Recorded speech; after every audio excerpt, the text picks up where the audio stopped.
Welcome to Donmar TV News Channel. Sinamahan ni Presidential Candidate Ferdinand Bongbong Marcos Jr. ang kanyang anak na si Sandro Marcos na tumatakbong kongresista sa Ilocos Norte sa proclamation rally nito kagabi para sa mga lokal na kandidato para sa Hatol ng Bayan 2022.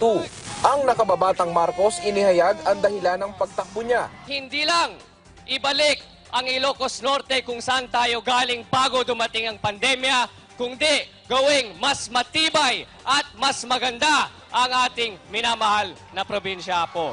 Kanina mga taga-Pasig naman ang binisita ng running mate ni Marcos na si Vice Presidential Candidate Sara Duterte. May ilang taga-suporta pa siyang napaluha ng makipag-selfie. At tumigil sa isang kainan para magmeryenda ng halo-halo kasama sina Senator Sherwin Gatchalian at Congressman Roman Romulo. Dadalhin po namin ang buong sambayanan nang wala pong kulay ng politika. Wala pong green, walang red, walang yellow, walang pink, walang purple, walang orange. Isa lang po ang kulay nating lahat. Yan ang kulay ng taong bayan, isang Pilipino na magigiting at masisipag. Kagabi bumisita rin si Mayor Sara sa proclamation rally ng ilang kandidato sa Maynila. Pwede ba sabihan nyo na yung mga sabihan nyo na yung mga kandidato ninyo, mag-back out na kayo. Huwag na kayong umasa, daya lang ang makapanalo sa inyo. Tama man? Mamaya magagalit na naman ang supporter dito ni Leni Robredo at saka ni Isko Moreno. Huwag kayong mag-alala kasi si Isko Moreno at saka si Leni Robredo, di ba sabi nyo mga mababait yan? O, di mabait na. So kung mabait, hindi nila ako pakikialaman. Kayo na mga supporter ni Isko at saka ni Leni, mamatay-matay kayo sa inggit. Mamamatay-matay kayo sa galit sa akin. Mamamatay-matay kayo sa inis. Hindi nyo ba alam na ipinanganak ako para inisin kayo?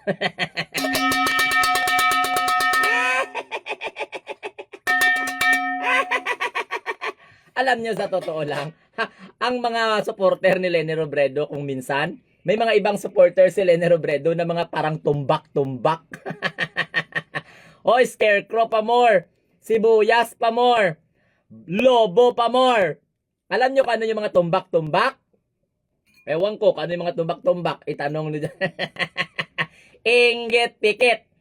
Inggit pikit. Ay, naku Lord. Alam niyo hindi nyo kaya yung alam nyo, hindi nyo kaya itong aking mga pinagagawa. Isipin nyo, pinapahiya ko dito ang sarili ko sa taong bayan dahil mahal na mahal namin si BBM. Kayo, hindi niya kayo makapangampanya sa kandidato nyo. Hoy, gising! Tapos sabihin na naman ng iba, ang ingay-ingay mo, natural! Asa ka nakakita na hindi nagsasalita na vlogger?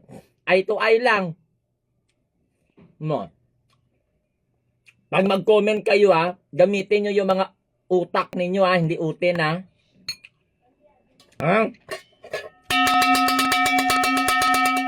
2, 3, 4. Tang, tang, tang, lutang, lutang, lutang. Hoy! Ayun na mga taga Manila. Na-isko kayo, na-isko Moreno, no? Tinanong ng media. Alam mo kung bakit? Anong tanong ng media?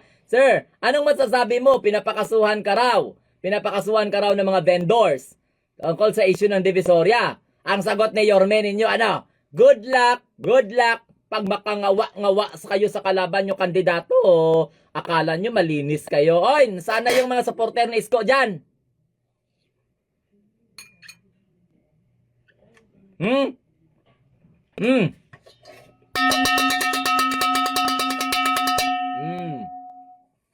Warm up pa lang ito. Hanggat hindi matatapos ang eleksyon, ay nako, kaiinisan nyo talaga ako. Totoo, iinisin ko talaga kayo. Ang yayabang ninyo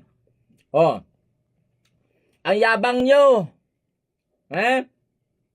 Supporter ni Isko Moreno at saka supporter ni Leni Robredo. Ang yayabang nyo. Pag makapanglait kayo, ngayon, araw-arawin is sumsuman. Na-okay sila, sir. Nakakaawa talaga ang mga vendors. Correct! Kawawa yung mga vendors. Tapos sabihin lang ni Isko Moreno, good luck. Good luck. Padaan-daan nyo lang sa God first, God first. May mga tinatago din pala kayo. Siguro, sa ibang aspeto ng buhay ninyo, nirespeto kayo ng tao. Pero pag pumasok kayo sa politika, huwag kayong mangbato na alam na ninyo na yung bato na yan babalik sa inyo. Tama man? Parang you portray that you are innocent of misdeeds. Yun pala, masobra pa kayo. Masahol pa pala kayo. O, asan ang supporter ni Isko? Ha? Asan ang supporter ni Isko?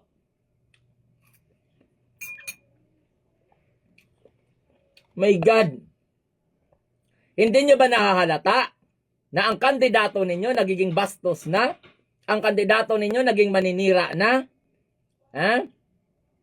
Ang kandidato ninyo, wala nang ibang ginawa na plataforma kundi si Bongbong Marcos. O, di, karapat-dapat kayo pagsabihan, karapat-dapat kayo sabunin. Tapos sa mga supporter ni Isko Moreno, ang babastos din. Yumayabang na rin. O, isipin mo ha, dyan si Ana Ron de la Cruz, taga Metro Manila yan, pero solid BBM yan. O, hindi ba masakit yan? Isipin mo ha, hindi lahat mapapaniwala ninyo. Alam mo sa totoo lang, tapos sabihin nila, Sir, kalma ka lang, lechugas. Hindi nga kayo nakakalma sa paninira ninyo sa amin. Tapos ngayon, ako ang gaganti sa inyo. Magalit nyo. O, sige. Gayahin nyo daw itong ginagawa ko. O, alam niyo, kami na mga BBM supporters, hindi kami natatakot na ipahiya kami ng tao sa mundo. At hindi kami natatakot ipangalandakan na suportahan namin ang isang kandidatong alam namin na magkakaroon ng pagbabago. Hindi ang buhay namin, kundi ang buhay ng susunod na henerasyon. Matanda naman tayo.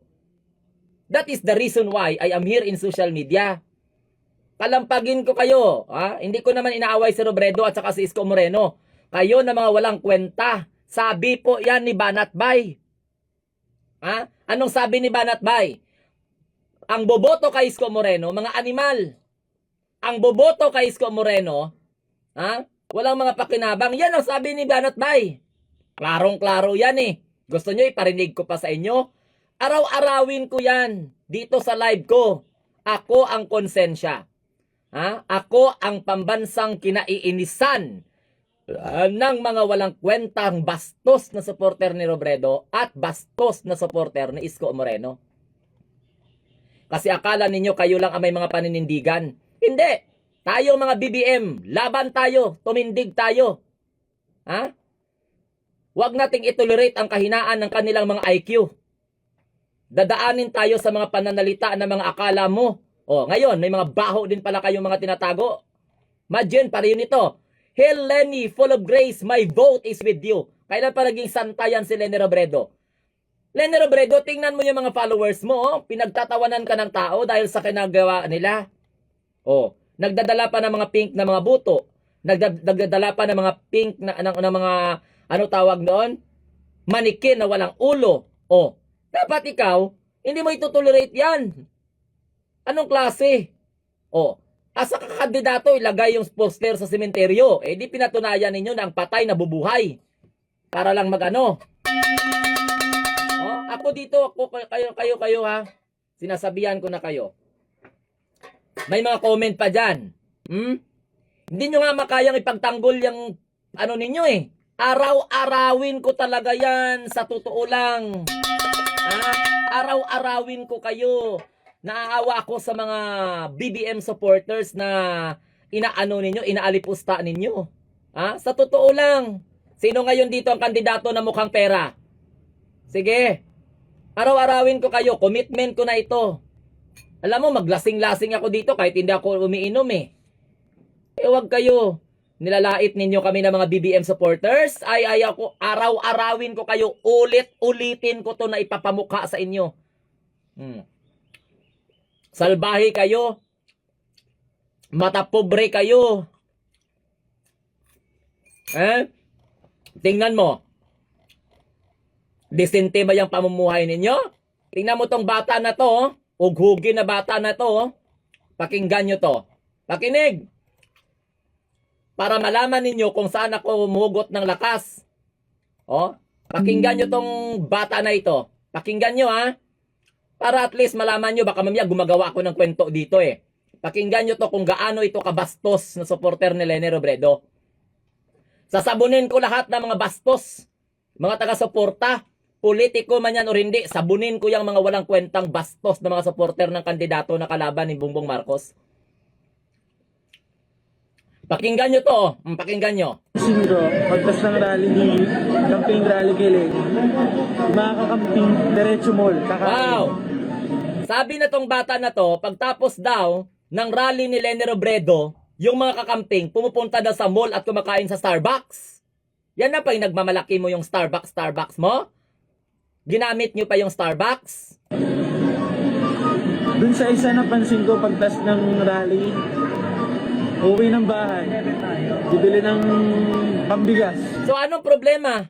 Halimbawa, kung halimbawa yung isa na dumating sa kampo, halimbawa sa kampo ng isang kandidato, wala man siyang binanggit kung ano. Anong problema doon kung uuwi yung mga nag-attend sa ibang rally, hindi sa rally ni Leni Robredo at bumili ng bigas? Ina-underestimate mo pala. So ibig sabihin, proud na kayo kasi naka-Starbucks kayo. Proud na proud kayo kasi naka-mall kayo. Natural, pumunta kayo sa Pasig, nag-attend kayo, hindi man kayo taga-Pasig. Kaya first time nyo siguro pumasok sa mall at kaya binayaran kayo ng 1,000 para pumunta kayo ng Starbucks. Naintindihan mo? Eh di sino ngayon ang nagmukhang tanga sa mga tao? Eh di ikaw na supporter ni Leni Robredo. Yung Starbucks ang ipinagmamalaki mo. Alam mo kung ako yung may-ari ng Starbucks, pinagalitan na kita. Huwag mong idamay-damay yan. Kasi yung Starbucks, hindi lang pang mayaman yan. Welcome, mahirap, mayaman. O Gugin, welcome sa Starbucks. Sinisira mo pa yung produkto ng Starbucks eh. Sinisira mo pa yung imahe. Oo nga, mahal yun. Pero hindi mo pwedeng ipagmalaki yan. Kasi dumating ito nakapink umattend lang ng Pasig Rally pagkatapos ang yayabang ng bata na to, sabihin na, uy, sa rally daw ng mga kakamping, after daw na mag-rally ang mga kakamping, pupunta daw sila ng mall. Natural, may bayad kayo eh. Itong ibang kandidato, pinupuntahan ng ibang mga tao sa rally nila, hindi makapa-afford nagpunta ng Starbucks kasi voluntaryo ang pagpunta nila. Pinapahalataan nyo lang na may bayad kayo eh. Ganyan ba yung ugali? Sige daw, sagutin nyo lahat ng mga supporter ni Leni Robredo. Pwede ba pakisampal ninyo itong bata na ito para malaman niya kung anong sinasabi niya? Ganyan bang supporter ng isang kandidato? Hindi ba kayo nahiya sa sarili ninyo? Nagmamaliit kayo ng estado ng buhay? So anong problema pala? Halimbawa, mag-attend ang isang tao sa ibang rally, hindi sa rally ni Leni Robredo. Ang priority nila magbili ng bigas. Tingnan mo nga, supporter nga ni Bongbong Marcos. Konti na ipon niya sa pagbenta ng isda, binigay pa kay Marcos. Na kung totoosin, di hamak na milya-milyang estado ng buhay ni Marcos kumpara dyan doon sa kay nanay na nagbigay ng kanyang kita sa pagtitinda ng isda. Hindi ba kayo nahiya doon? Yan ang mga may prinsipyo. Pero sa inyo, pinagmamalaki ninyo, nakakain kayo ng Starbucks. First time ka siguro nakaano ng Starbucks eh. Huwag ganun. Kayo, anong comment ninyo dyan? Total mga Diyos noon man kayo. Mga nasa simbahan man ang supporter ninyo. Bastos, tingnan mo. Bibili na lang ng pangulam sa bahay. Tinatawanan niya. Kasi ang iba daw na mga tao, pag umattend daw sa ibang rally, wala man siyang binanggit doon kung kaninong rally yon, kung kay BBM man yun, natural. Ito lang yung bobo na alam ko magbasa ng read between the lines. But the message is implied. Ngayon, ikaw toto, kung ano kaganda yung itsura mo, ganun din kapangit yung ugali mo. Pwede ba, mga kakamping, pagsabihan nyo to? Di ba mga decente kayo? Di ba mga feeling angat kayo? Ano ipagmamalaki ninyo? Dahil nakapunta kayo ng mall? Natural, pupunta kayo ng mall, hindi kayo taga-Pasig eh. Kalat na ngayon ito sa TikTok. Tong tao na ito. Minamaliit mo pag ang ibang tao pupunta sa rally ng isang kandidato, hindi sa rally ni Leni Robredo. Uuwi sila, bibili pa sila ng bigas. Bibili na lang ng pangulam, minamaliit mo yan? O edi, mata pobre kayo. Feeling angat kayo. Hindi ka nga makakain kung di ka pakainin ng magulang mo. Saan napunta yung paninindigan ninyo? Ganon? Yan bang itinuro sa inyo ng mahal na ina?